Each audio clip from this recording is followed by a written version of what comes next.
அஸ்ஸலாமு அலைக்கும் வரமத்துல்லாஹி வபரகாத்துஹு. நான் தான் உங்களுடைய உமர். அதாவது ரொம்ப நாளா என்கிட்ட கேட்டுட்டு இருக்க ஒரு கேள்வி என்னன்னா, எதனால உமர் நீ டிஎம்கேவையும், ஈவேராயிஸ்ட்டுகளையும், சோ கால்டு பெரியாரிஸ்ட்டுகளையும் மத்த கட்சிகள பத்தி நீங்க விமர்சிக்கிறத விட, இந்த கட்சிகள அதிகமா விமர்சனம் பண்றீங்களே, இந்த கட்சிகள அதிகமா டார்கெட் பண்ற மாரி தெரியுதே அப்படின்னு சொல்லி பல நண்பர்கள் என்ட்ட கேட்டாங்க.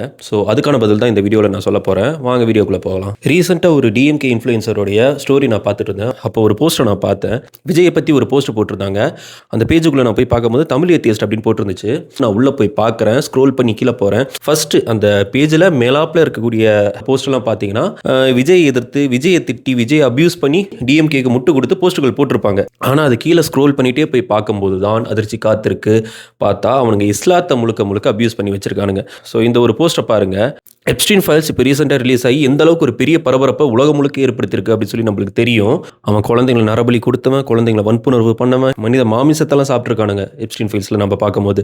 ஸோ இப்படி கொடூரங்களை பண்ண ஒருத்தனை நம்ம யாரும் மறந்துருக்க மாட்டோம். இந்த ஈவேராயிஸ்ட் என்ன போஸ்ட் போட்டிருக்கானா, இந்த விஜயை திட்டுன, இந்த விஜய் இப்போ அபியூஸ் பண்ணிக்கிட்டு இருக்கு இதே உத்தமன் தான். கொஞ்ச நாளைக்கு முன்னாடி இந்த போஸ்ட்டில் என்ன சொல்ல வரான் அப்படின்னா, 1500 வருஷத்துக்கு முன்னாடி எப்ஸ்டீன் பிறந்திருந்தா எப்ஸ்டீனை நம்ம இறை தூதராக மாற்றிருப்போம் அப்படின்னு சொல்லி ஒரு போஸ்ட் போட்டிருக்கான். உங்களுடைய பாசத்துக்குரிய, உங்களுடைய நேசத்துக்குரிய அதே டிஎம்கே உடன்பிறப்பு தான், அந்த அதே ஈவேராயிஸ்ட் தான் இந்த போஸ்ட்டை போட்டது. என்கிட்ட வந்து கடிக்கிறீங்களே, நான் கிரிட்டிசிசம் வைக்கிறேன் விஜய் மேலே, ஆனால் அதெல்லாம் பத்துறதில்ல. டிஎம்கேவை பேசுகிற அளவுக்கு பேசணுமா நான்? ஸோ என்கிட்ட அந்த கேள்வி கேட்குறவனுங்களுக்கு இதுதான் பதில். சரியா? இறை தூதரை பச்சையாக அப்யூஸ் பண்ணி இறை தூதர் ஸல்லல்லாஹு அலைஹி வஸல்லம் அவர்களையும் எப்ஸ்டீனையும் கம்பேர் பண்ணி மீம் போட்டிருக்கான். நீ பார்த்துக்க. அடுத்து ஹரிஹரன் ஒருத்தன், சரிங்களா? இவன் கூட மூஞ்சி தெரியாதான்னு வச்சுக்கோங்க. ஹரிஹரன் ஒருத்தன் 70K ஃபாலோவர்ஸ் இருக்குது. நம்ம முஸ்லீம்களும் போய் ஃபாலோ பண்ணி வச்சுருக்காங்க, சரிங்களா? அவனுடைய போஸ்ட்லலாம் நீங்கள் ரீசெண்டான போஸ்ட்லாம் பார்த்தீங்கன்னா டிவிக்கு திட்டுற மாதிரி, டிவிக்கு அப்யூஸ் பண்ணி போஸ்ட்டுகள் போட்டு வச்சுருப்பான். ஆனால் அவனுடைய போஸ்ட்டை கொஞ்சம் ஸ்க்ரோல் பண்ணி நம்ம போயிட்டே இருந்தோம்னா, ரொம்ப நாளைக்கு முன்னாடி போட்ட போஸ்ட் பார்த்தோம்னா இறை தூதர் ஸல்லல்லாஹு அலைஹி வஸல்லம் அவர்களை அவனும் அப்யூஸ் பண்ணி வச்சுருக்கான். இன்னைக்கு சவுத் ரைடர்ஸ் அப்படின்னு சொல்லிட்டு ஒரு பேஜ் இருக்குது. அந்த பேஜுக்கு முன்னாடி இருந்த பேர் என்னன்னா சும்மி வண்ண காவியங்கள். அவனுடைய பழைய பாட்காஸ்ட்ல எடுத்து போய் பார்த்தோம்னா ஒன்றும் இல்லை, அவனுங்க எப்படி பேசி வச்சிருக்கானுங்க நீங்களே போய் பாருங்க. குரான்ல ஆரம்பத்திலே வந்து ஒரு இதை ஆரம்பிக்கிறதுக்கு முன்னாடி என்னென்னலாம் தெரியுமா ஆரம்பிக்கிறதுக்கு முன்னாடி முட்டு கொடுப்பாங்க. இதை படிக்கும் போது உங்களுக்கு பல சந்தேகங்கள் வரும். அந்த சந்தேகங்கள் எல்லாம் சாத்தான் உங்க மனசுல எழுப்புறது, சைத்தான் எழுப்புறது, அந்த பயப்புள்ள இருக்குல்ல அதெல்லாம் நீங்க இது பண்ணக்கூடாது. கடவுள் வந்து நம்மளோட சாதாரண மனித அறிவுக்கு நம்ம படிக்கும் போது நமக்கு புரியாது. அதை ஆழ்ந்து அது கடவுளோட நம்பிக்கையோட நம்ம வந்து ஏற்றுக்கொள்ளும் போது கடவுள் என்ன சொல்ல வராருன்னு புரியும். ஏன்னா புரியுற மாதிரி அந்த அப்படி இருக்கான் கடவுள். ஸோ இந்த சும்மி வண்ண காவியங்கள் இவனுங்க வந்து இந்த அளவுக்கு பேசியிருக்கானுங்க அப்படின்னு சொல்லிட்டு ஒரு டைம் பேசு பொருள் ஆச்சு. இதை பற்றி பேட்ட சேனல் பேசியாச்சு, நம்ம பாரிசாலன் கூட பேசியாச்சு. ஆனால் எந்த ஒரு முஸ்லீம் அமைப்பும், எந்த ஒரு முஸ்லீம் கட்சியும் இந்த விஷயத்தை கண்டுக்க கூட இல்லை. ஈவன் கனிமொழி அவர்கள் இது சம்மந்தமாக அப்பாலஜைஸ் பண்ணவும் இல்லை, இது சம்மந்தமாக எந்த ஒரு விளக்கமும் கொடுக்கவும் இல்லை. யோசிச்சு பாருங்க, எவனோ ஒரு குப்பனோ சுப்பனோ யாருன்னே தெரியாதவனுக்கு போய் கனிமொழி அவர்கள் ஒரு இன்டர்வியூ கொடுப்பாங்களா? இவன் யார் என்ன அப்படின்ற பேக்ரவுண்டு வெரிஃபிகேஷன் கூட பண்ணாமல் போய் பேசிடுவாங்களா? நல்லா யோசிச்சு பாருங்க. ஒன்றுத்துக்குமே உதவாத பிரியாணி மேனெல்லாம் பிடிச்சி தூக்கி உள்ள வச்சானுங்க.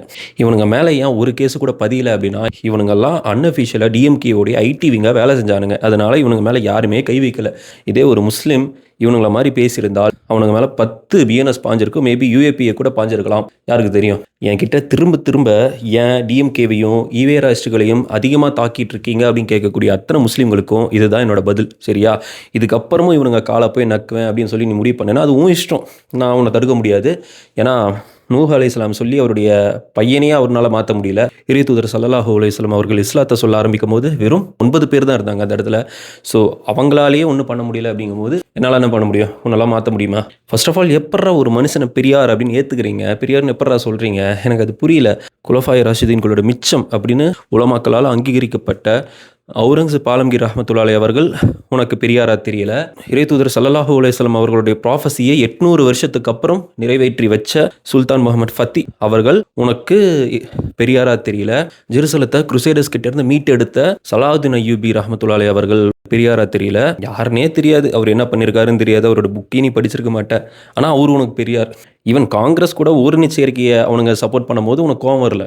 டிஎம்கேக்கு துரோகம் பண்ணிட்டாங்க, நீ கோவப்படுற பாரு.